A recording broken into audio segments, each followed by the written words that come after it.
Inaasahang exodus ng mga sasakyan sa mga expressway ngayong Pasko at Bagong Taon, ating tatalakayin kasama si Ginoong Julius Corpus, ang tagapagsalita ng Toll Regulatory Board. Sir Julius, magandang tanghali po.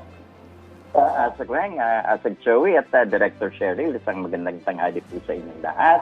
Sa lahat po ng ating mga tagapakinig dito sa inyong programa sa Bagong Pilipinas, magandang tanghali po. Sir, ilang porsyento po ang inaasahan ninyong dami ng sasakyan ngayong darating na linggo bago ang Kapaskuhan? Alin po sa mga expressway yung pinaka-apektado sa trapiko? Ma'am Cheryl and Asag Weng, usually naman po ang pagka-peak travel season like this Kapaskuhan, ang average increase in traffic numbers po natin is between 5 to 10%. At ang mga primary row expressways po natin talagang ginagamit ng motorista during these times are the NLEX northbound at saka po yung SLEX southbound natin, no? Yung south and the north side. Kami nga po, kung bibigyan nyo rin ako ng pagkakataon, kami po inaatasan na muli ng ating mother agency ng DOTR through our butihing kalihim ni Secretary Giovanni Lopez na ipatupad yung Oplan Biyaheng Ayos Pasko 2025.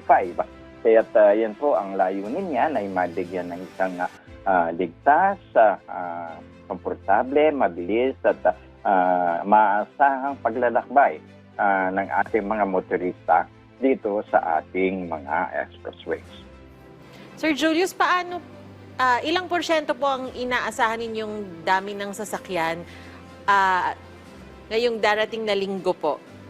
Mga 5 to 10% increase in the usual volume of traffic po ang aming inaasahan na maaaring maranasan po natin during these holidays. Lalo na ngayong, in fact, inaasahan po namin, baka mamayang hapon pa lang o mamayang early evening, ay magsisimula na yung tinatawag nating traffic palabas ng Metro Manila sapagkat marami na po sa ating mga paaralan ang nagkasara na for last day na po today at marami na rin sa ating mga kababayan na ang nagsisig ng leave na yata bakasyon para sa pagdiriwang nitong Kapaskuhan at Bagong Taon sa kanilang mahal sa buhay at sa labas ng Metro Manila. Sir Julius, paano po tinitiyak ng TRB na 100% operational po ang lahat ng toll lanes, lalo na po sa peak hours ngayong holiday rush? Tama po kayo. Maraming salamat, Asag Joey. Yan po ang ating babantayan mabuti. Titingnan nating maigi na itong lahat ng ating toll lanes are fully opened during this peak travel season. At yan naman po ang commitment ng ating mga toll operators upang matugunan ang anumang posibleng bigla ang pagdagsa ng ating mga motorista sa ganitong kapanahunan. Kasama po yan sa kanilang obligasyon at sila naman po ay ipaghanda na. Kaya may full deployment of manpower po, no?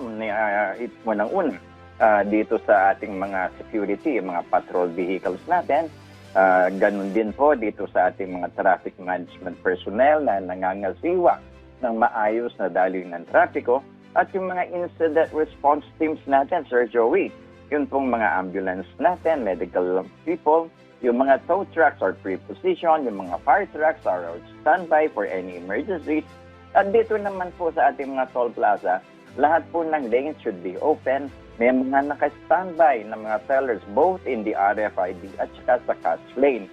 Meron din pong mga technicians na naka-standby dyan kung sakaling magka-abiryaman ang mga sistema or equipment na ginagamit ng ating mga toll operators. At may mga measures po silang ipapatupad gaya ng counterflow measures at yung barrier up na kung sakaling naghaba ng mahigit sa 100 metro ang pila sa RFID lane ay kailangan itaas na nila yung barrier.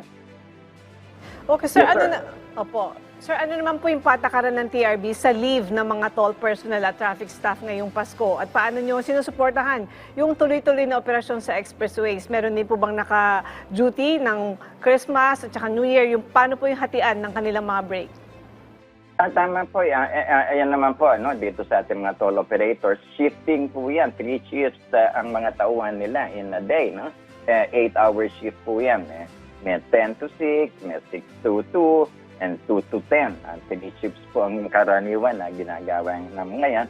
At ang mga tauhan naman po nila ay nasanay na ang kanilang trabaho ay mas higit na kinakailangan sa mga kapanahonang kagaya nito na inaasahan natin may inaasahang pagdagsa o yung tinatawag na peak travel period. Sir Julius, meron po bang plano na ipahinto muna ang roadworks at construction? At Tama. hanggang kailan po ito epektibo? At kung meron po bang exemption sa patakarang ito? Tama po kayo, ma'am. Any works that will impede the very efficient flow of traffic o makakasagabal o sanhi ng unsafe situation para sa ating motorista ay kailangan munang ihinto ng ating mga toll concessionaires po.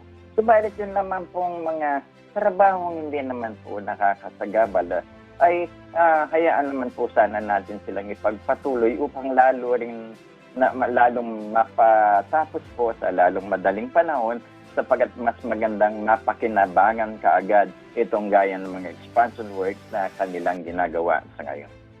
Sir, paano naman po tutugunan ng TRB yung mabagal na RFID reading, lalo na po sa peak hours po? Sir Joey, alam niyo po, isang bagay yan na talagang hanggang ngayon ay pinagsisikapang ayusin ng lahat ng mga minor hitches. Marami na po ang improvements na na-introduce yan, no? Yung tinatawag na unread tags or yung mabagal na pagbasa. Marami na pong equipment, yung system ay na-upgrade na isagawa na po ng ating mga toll investors sa kanilang mga equipment, sa kanilang mga systems. Kung meron man pong natitira, ay mailan-ilan na lamang. At ang ginawa nga po nila, may naka-standby na technicians and RFID personnel na kung sakaling magkaroon man ng ganyang mga insidente, maa-aksyonan kaagad nang hindi mag-aba ang traffic sa mga RFID lanes po natin. Okay, sir, mensahe at paalala nyo na lang po sa mga motorista na bibiyahe sa mga darating na araw bago ang Pasko para maiwasan yung matinding traffic at aberya sa kalsada. Maraming salamat po, Asek Weng at Asek Chovy at Director Cheryl. At sa muli po naming papaalalahanin, hindi kami magsasawa sa ating mga motorista. Sana po bago kayo lumabas ng inyong pamamahay at before you hit the road, sana naman check nyo mabuti ang kondisyon ng inyong mga sasakyan. Alam nyo naman yung acronym na blow bagets. Nang sa ganon, maging ayos po ang inyong bihikulo bago kayo lumabas at nang hindi kayo maabirya sa inyong paglalakbay.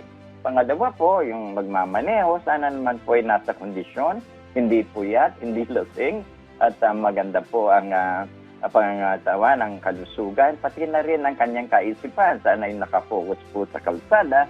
At the same time, ay medyo sana ay sumunod po sa batas trapiko, magdagdag ng konting pasensya pa kung nagka-traffic, at magbigay ng pasensya, ng respeto kung sakaling may mga bagay na nangyayari at maiwasan ang road rage sa ating mga kalsada.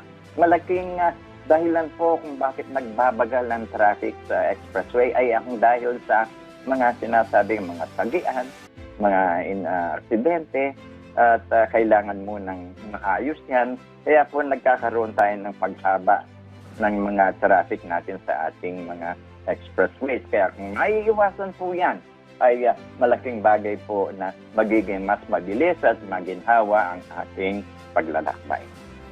Alright, maraming salamat po sa inyong oras, Ginoong Julius Corpus, ang tagapagsalita ng Toll Regulatory Board.